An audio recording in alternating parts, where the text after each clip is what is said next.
Welcome back to the channel, guys. Today we're going to be installing a DC to DC charger that runs from basically pulls power from the alternator to the back of the camper and will charge up power systems. So Blue Eddy was kind enough to send that out.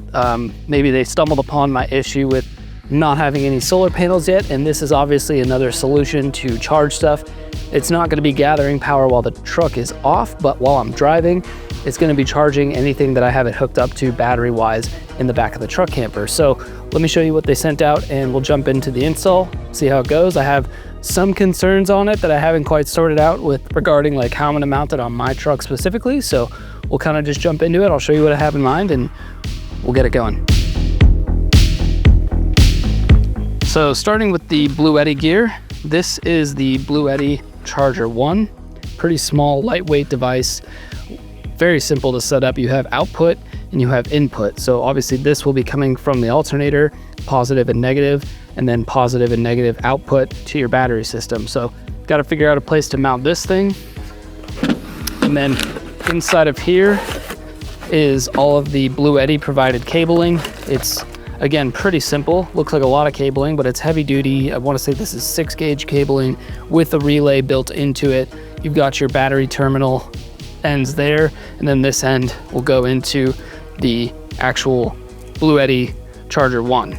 And then underneath here we have our MC4. Correct me if on that one, I can't quite remember the exact name of this connection. I want to say it's an MC4, but found on a lot of your solar panels and battery banks. That will run this end from the Charger 1, and then this end will run basically to your power bank, whichever one you're running. And the cool thing about this is you don't have to necessarily run it off of a Blue Eddy power station. It's compatible with a bunch of different ones, and there's an app corresponding with it where you can adjust how much power this thing is actually putting into the power bank depending on which power bank you're using. Setting the Blue Eddy Charger 1 aside, mounting wise for this thing, I've got some 1-inch aluminum bar here that I'm going to show you what that's for later to see if I can mount this thing somewhere in the back of the truck.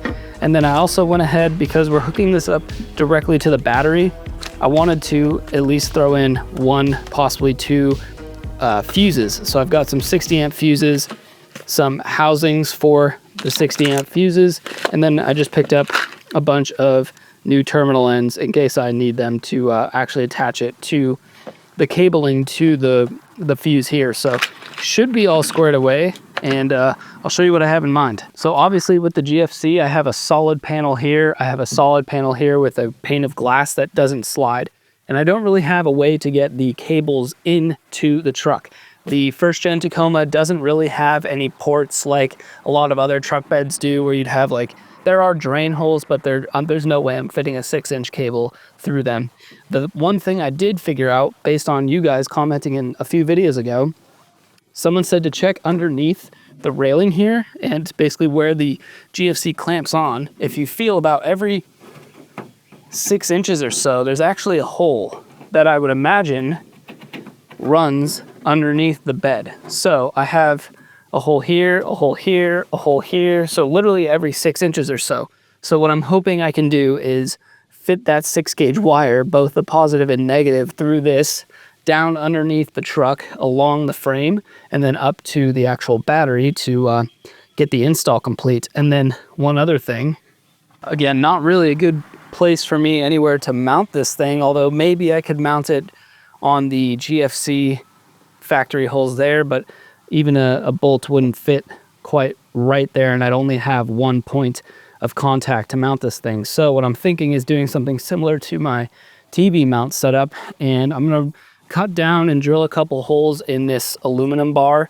And if you can see, I have the same, I think it's like a 1/4 hole up here and up here where I can put bolts through. So I'm going to cut this to length and then put bolts through it here and here, and then drill a couple more holes to actually mount this guy on here. We'll see how it works out. It seems like it might still be flimsy, but I probably won't know until I actually get it cut down and bolted in a lot more firm. So this thing's not all that heavy, but again, with high power, electricity running through it, I want to keep it as sturdy as possible to prevent any not batteries, but any wires coming loose or anything like that. So for now, the aluminum bar is kind of what I'm thinking. Outside of that, I could also build maybe some sort of wooden box or something to mount this on top of. That would be like a plan B.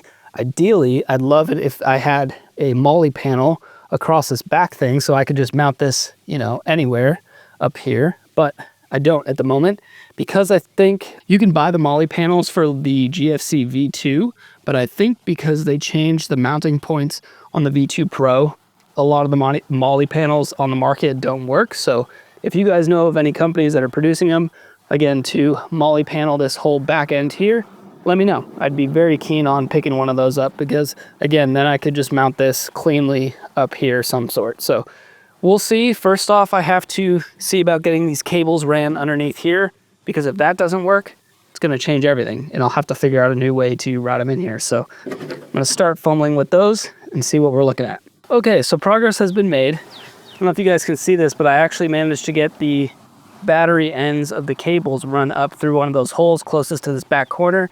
So that way there's a minimal amount of wiring that's in the truck bed. Exits right here, and then we'll run up to this, basically the Charger 1.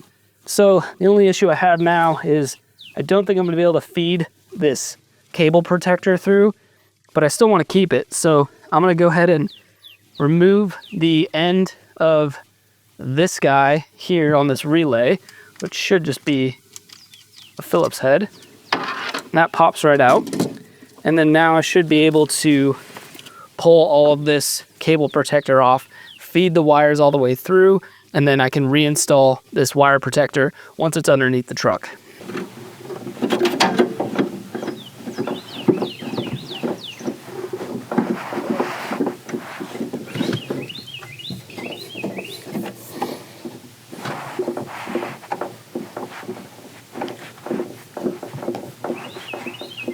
All right, so successfully pushed through most of the cabling, leaving myself some up top to work with. And then I reinstalled this cable sheath from this end and just slid it all the way on. So really easy stuff to work with. It actually expands to allow it to get around the wiring, and this should be good to just help protect it while it's passing underneath the truck. So next up, I want to make sure that my mounting situation is gonna work up here. And I think that's a little more exciting. So I'm gonna figure out the mount for the actual Charger 1 in the truck camper, and then we'll get to all the wiring.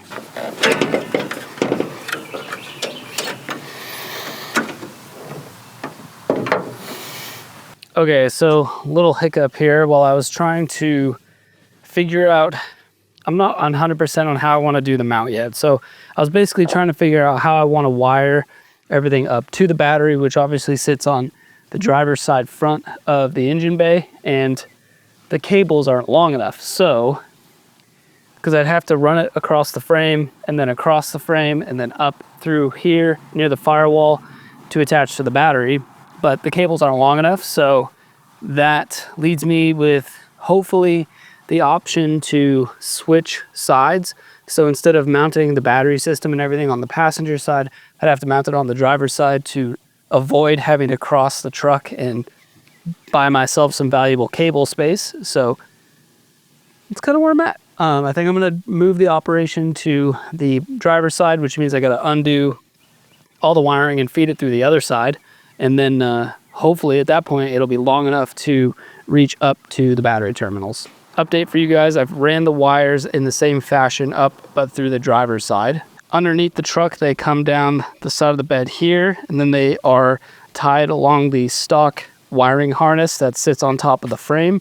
And then they come up right off the frame. And so far I've just got everything lightly zip tied, and then they shoot up into the engine bay, and they come up right down there and go underneath the brake booster. And then following right here, I'll eventually wire this underneath all of this stuff so they pop out right here. But now we've got everything basically ready to go. So like I was saying at the beginning of the video, before I actually attach these to the battery, I want to make sure that I have a fuse on, I believe it's going to go on the power wire. So I need to basically cut this, add a fuse somewhere here, and then it will go power to power, negative to negative side of the battery. And let's see, I've got 3 60 amp fuses here. And then in this box, I've got 2 housings that the fuse will sit in. So basically just need to splice this all together, figure out a place, probably just put this down here, and then should be good to go. Maybe I'll leave it a little more accessible. That way, if the fuse goes, I can easily swap it. But want to do this as a safety precaution just because it does have a relay all the way on the back towards the actual controller. However, I want to add an extra fuse here, and then I might even, because I have a second one, add the second fuse back near the controller as well. But I think at least one fuse would definitely be good. That way, if the wire overheats, if there's a current issue, it'll hopefully pop the fuse and keep all this wire that's running underneath the truck from getting super hot. So that's the plan. Splice this all together. I'll probably do that off camera because that's not that interesting. Basically, fuse goes in fuse housing and splice the cable to match it. So after wiring this up, this is how this looks. So I basically just cut off one side that'll run to the battery, attached it with another eyelid that I put on there with some heat shrink wrap over it. I don't know if that's the right term, but heat shrink over it to help protect it. Clamped it onto some new eyelids and bolted it down with the new fuse, and then same thing on the other side. So this will all get capped off underneath here and should work out well. By the way, this is a mega fuse holder, and these are 60 amp mega fuses. So I just still have to tighten these bolts down.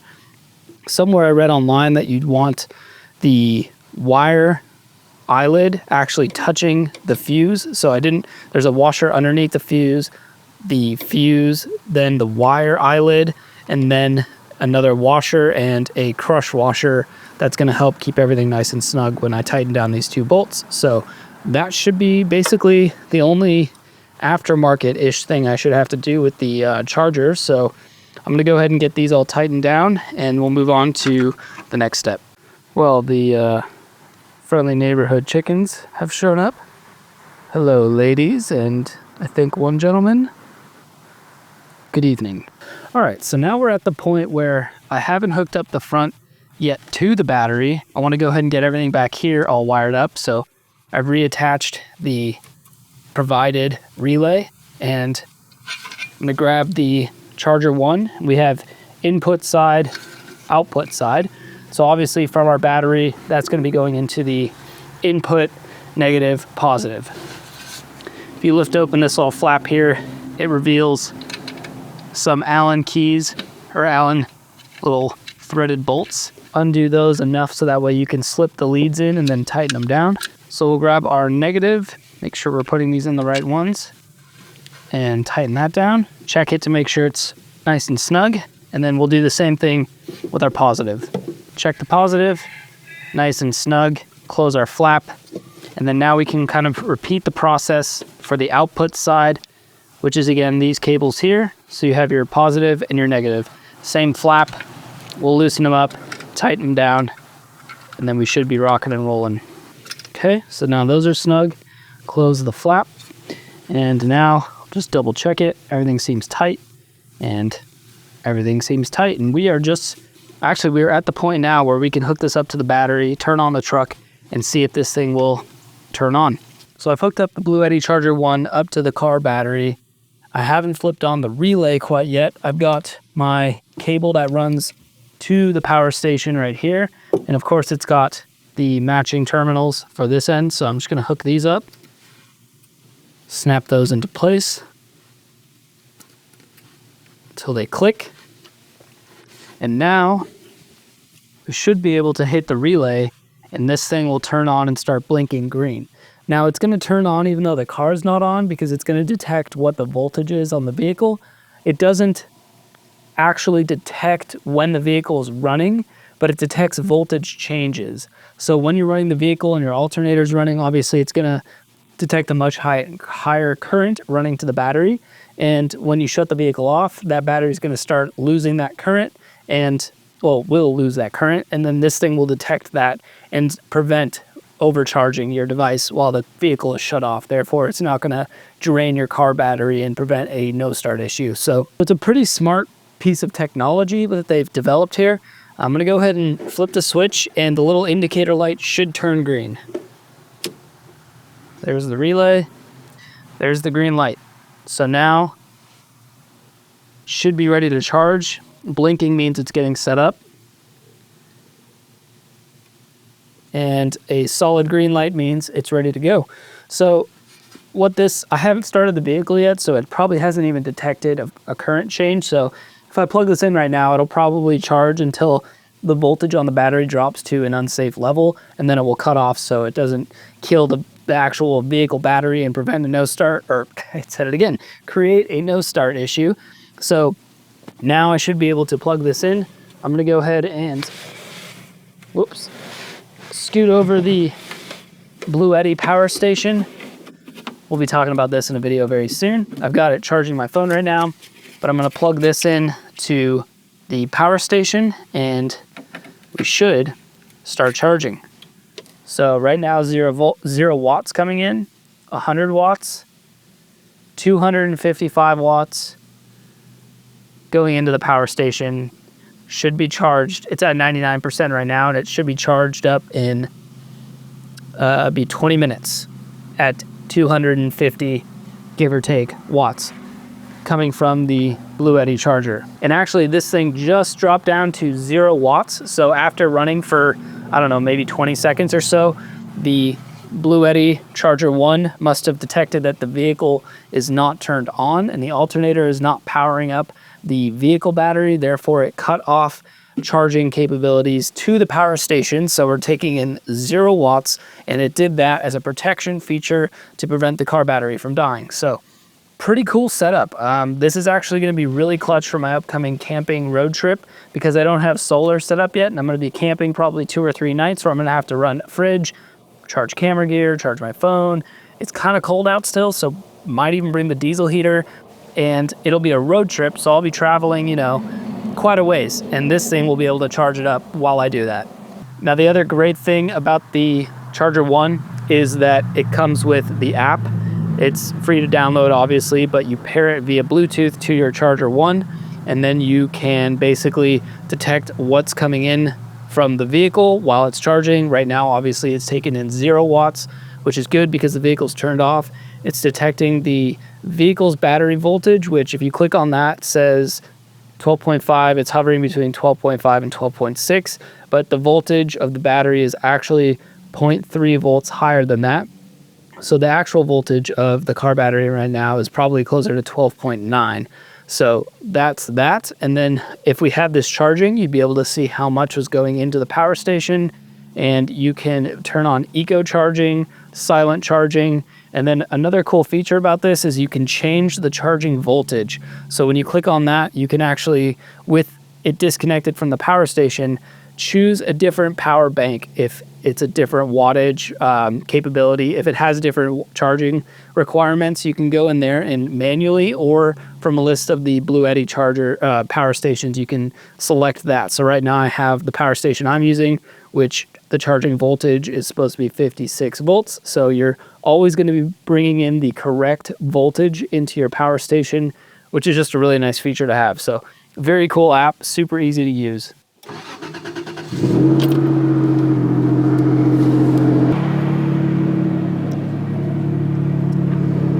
All right, so obviously just turned the truck on and it's indicating that it's on. We're currently taking in 257 watts. So obviously now that it's detected the vehicle is getting new power from the alternator into it, it started the whole process of charging the power station. And that's pretty simple. I checked the wires, everything seems good, nothing seems loose. Wires don't seem hot. This working also means that I set the relay up correctly. So we do have an extra safety precaution right near the battery with that relay. And if I look at the app, it's the vehicle battery is registering 13.8 volts. 267 watts are what is going into the power station at 56 volts. So the correct voltage to charge this power bank specifically. So far so good. Everything seems to work out nicely. You know, it's gonna have this thing charged in now 10 minutes from 99%. So not a lot, but at 260 watts, this thing should be charged up in not a long time. Definitely a lot faster than my old solar setup, so pretty cool. And it's definitely a lot faster than the solar setup I currently don't have on this truck. So very excited to run this setup for the camping trip, where we're going to do definitely some good usage and a deep dive on this power station, and then we'll continue to monitor this and see how everything works, and if doing a road trip with this kind of setup would allow you to camp multiple nights and still have, you know, power to your phone charger, camera gear charging, the fridge. I've got a freaking TV in here, so we can run it all, and this thing, along with the Blue Eddy Charger 1, should do the trick. So thank you guys so much for watching. Links down below to the Charger 1, and I'll throw in the power station as well, even though we're going to do another deep dive on that in an upcoming road trip camping video, so stay tuned for that. Thank you guys for watching. I hope you enjoyed it. Keep elevating, my friends. Love ya.